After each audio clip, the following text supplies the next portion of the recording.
Kata orang, tak kenal maka tak cinta. Maka izinkan saya memperkenalkan diri. Saya Nur Safira Humaira binti Muhammad Radi dari Sekolah Menengah Kebangsaan Tunku Sri Indra Putra. Hari ini saya ingin berkongsi tentang sebuah novel remaja yang sangat menarik bertajuk Siapa Sangka Terjatuh Cinta, karya penulis Violet Fasha. Assalamualaikum and greetings everyone. In this fine and brilliant day, I, Nur Faisha Aulia binti Muhammad Zamri from SMK Tunku Sri Indra Putra, this book, Atomic Habits, written by James Clear. Remember when we would stay out too late? We were young, having fun, made mistakes. Did we ever know?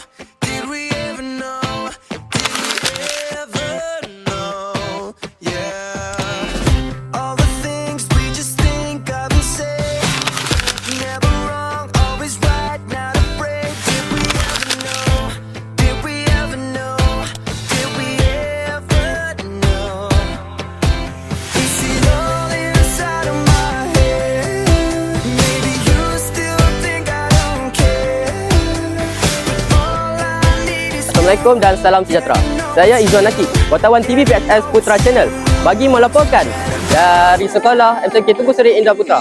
Hari ini kami akan mengimbas kembali sejarah sekolah ini, awal pembukaannya hingga pencapaian hari ini. Jom kita lihat.